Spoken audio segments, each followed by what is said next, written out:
자, 우리 기도하는 마음 한번 따라 하실까요?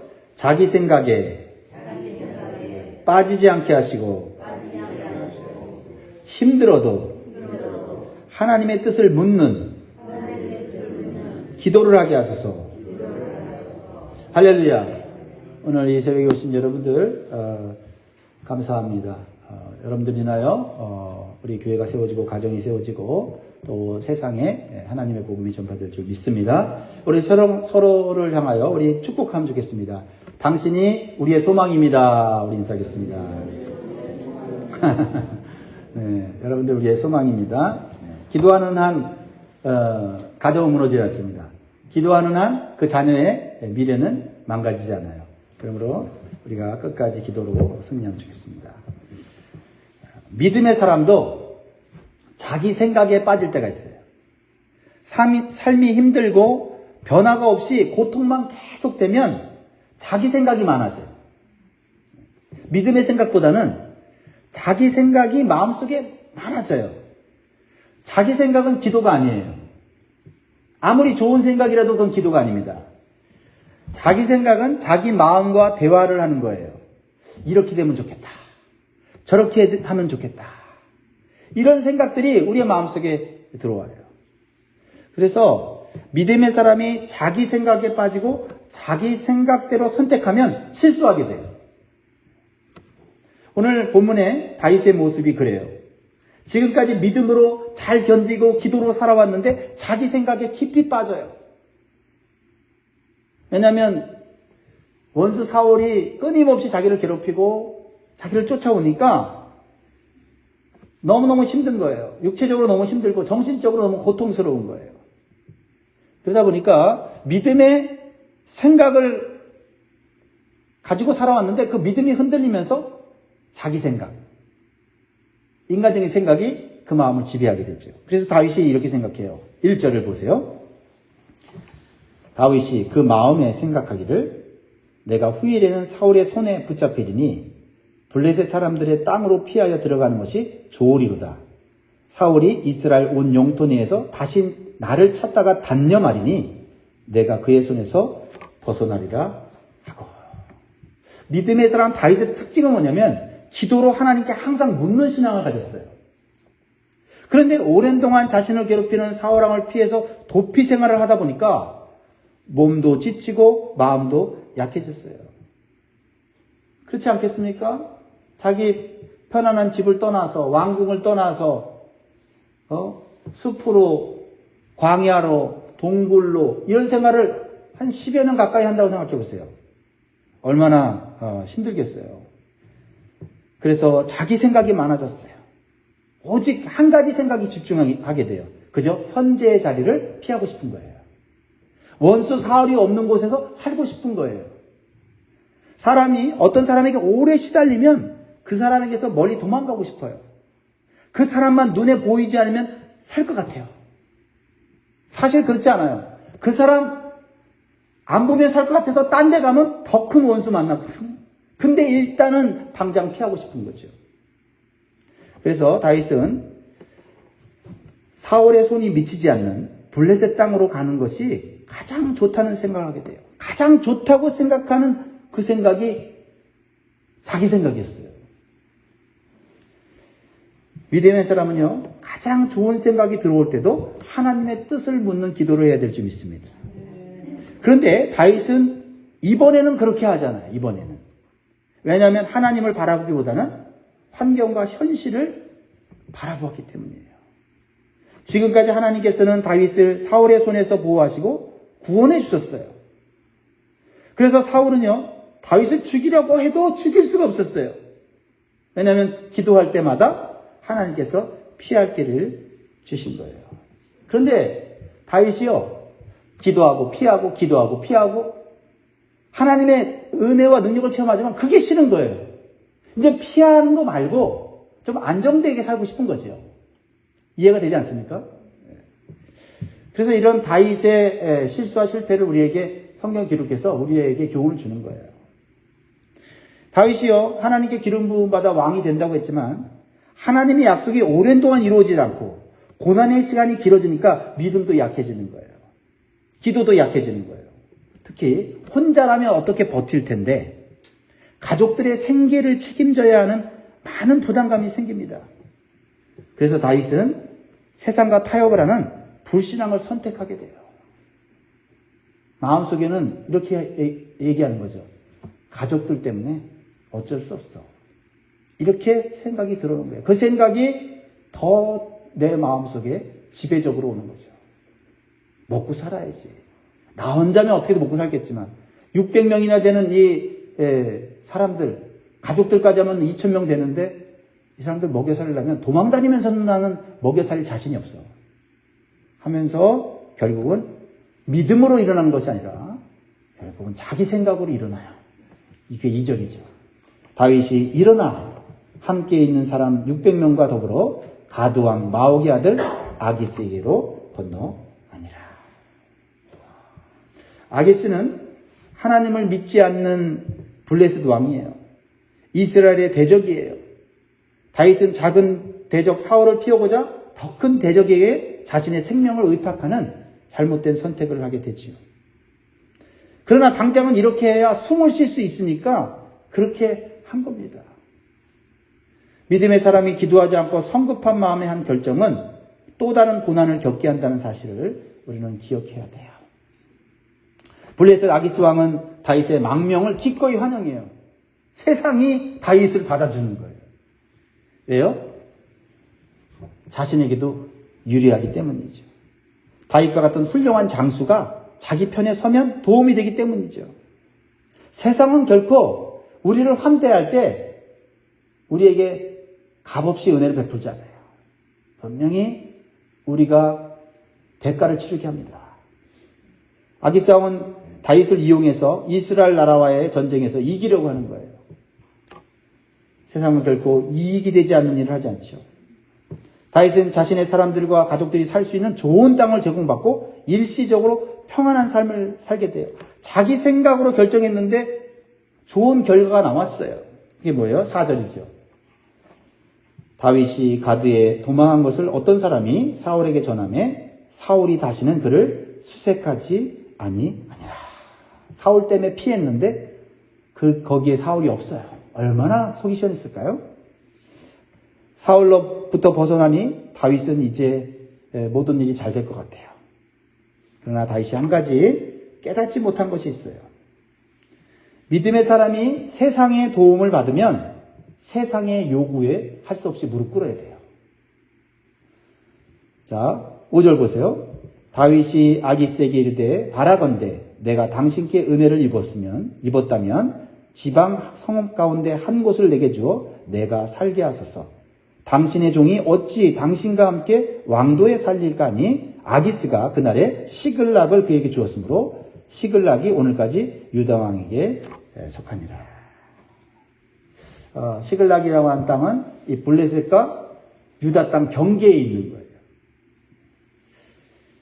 다윗은 이제 이스라엘 땅이 아닌 사울의 손에서 벗어난 블레셋 땅에서 그는 평안한 삶을 삽니다.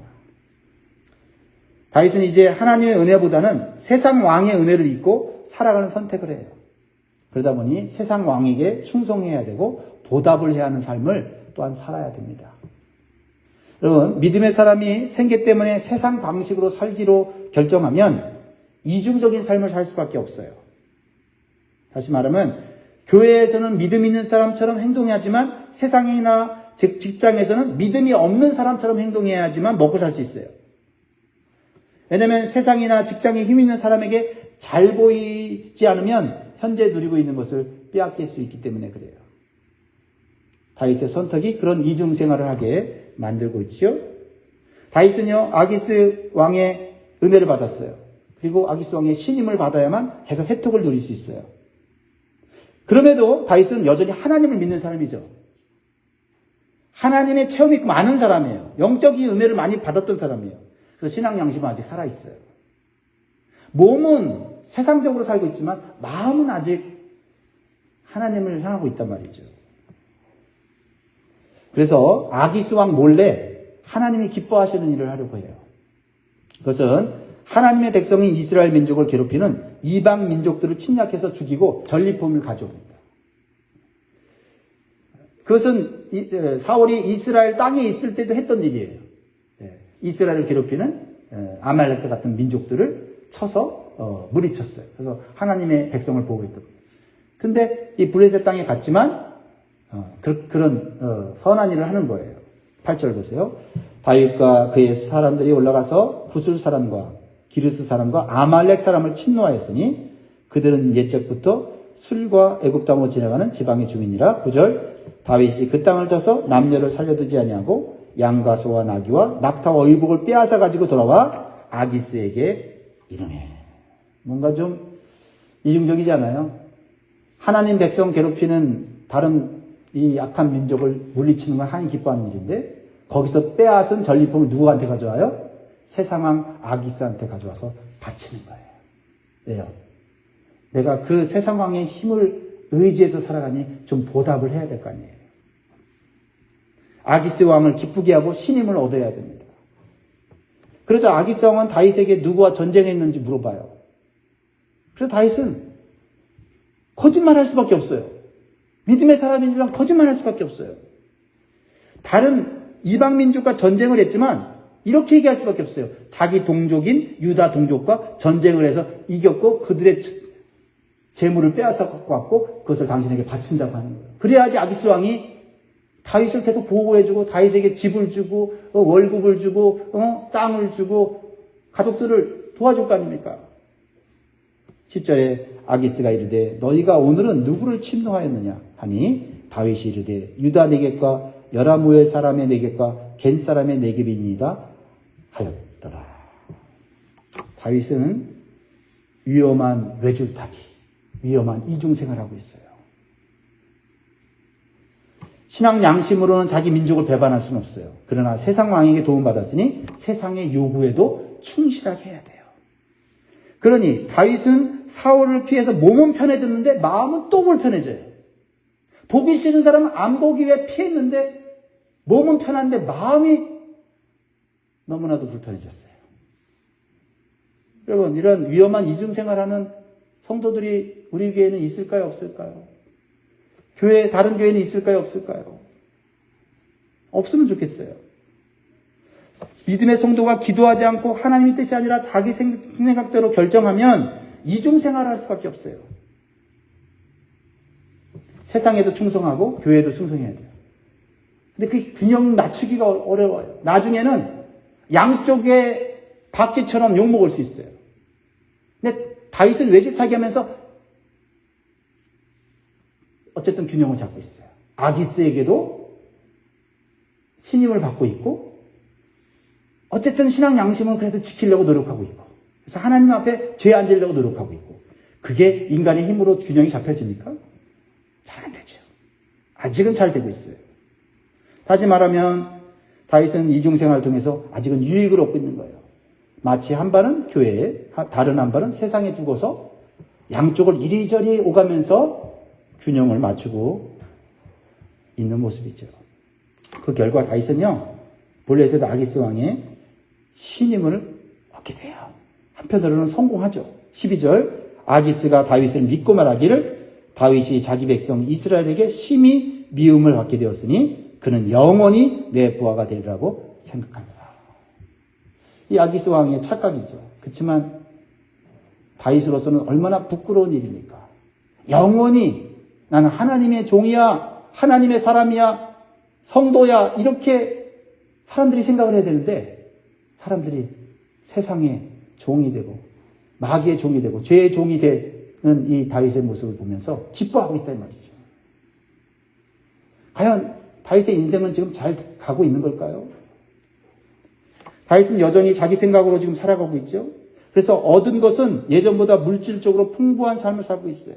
가족들에게도 예전보다 좀 더 안정된 그런 삶을 살고 있죠. 집도 있지요. 그리고 땅도 있어요. 그러나 세상의 힘을 의존하기 있기 때문에 언제 무너질지 모르는 가짜 평안, 가짜 축복 속에 살아가고 있는 거죠. 다른 가족들은 좋다고 할 수 있을지도 몰라요. 다윗은 한편으로는 좋으면서 한편으로는 뭔가 영적인 불안감에 시달리고 있죠. 야, 이거 언제까지 이런 평안이 나한테 올까? 언제까지 이런 축복이 나한테 올까? 다윗이 세운 집은 모래 위에 지은 집과 같아요. 겉은 멋지지만 앞으로 세상의 태풍이 불면 너무나도 쉽게 무너질 수 있는 집과 같죠. 실제적으로 얼마 후에 다윗이 살고 있는 시글락성은 불타고 무너지고 가족들은 다 빼앗기는 엄청난 후폭풍이 찾아오게 돼요. 우리는 이런 엄청난 후폭풍이 찾아오기 전에 이중생활을 빨리 청산해야 돼요. 그때서야 다윗은 정신을 차리고 하나님을 다시 전적으로 의지하는 삶을 살게 돼요. 그러나 그 가운데 많은 고난을 겪을 수밖에 없죠. 사랑하는 성도 여러분, 다윗과 같은 이러한 위태한 이중생활을 하고 있는 성도들이 있다면 빨리 청산하면 청산할수록 좋습니다. 믿음의 사람은 자기 생각에 빠지면 안 돼요. 결국 삶이 힘들다고 기도 생활이 약해지면 자기 생각이 많아져요. 이때 자기 생각대로 잘못된 선택을 하게 되면 잠시는 편안할지 모르지만 나중에는 감당하기 어려운 일을 만날 수 있음을 다윗의 삶을 통해서 보여주고 있는 거예요. 자기 생각이 많아질 때가 더욱 하나님 앞에 나와 기도할 때이고 하나님께 물을 때임을 기억하시기 바랍니다. 그리고 현재의 자리를 피하고 싶을 정도로 고통스러울 때가 하나님의 약속이 이루어질 때라는 것을 기억하시기 바라요. 다윗이 아기스 왕의 힘을 의존하고 살았을 때가 1년 4개월이었어요. 1년 4개월만 참았더라면 다윗은 이스라엘 땅에서 형통한 길이 열리고 왕이 됐을 텐데 1년 4개월을 못 기다리고 그래서 결국은 이중생활하게 되죠. 그러므로 아무리 현재의 삶이 힘들고 세상의 힘을 의지하지 않고 하나님만 의존하는 삶으로 나아가시기를 바랍니다. 반드시 하나님이 주시는 형통의 길을 발견하게 되실 줄 믿습니다. 기도하겠습니다.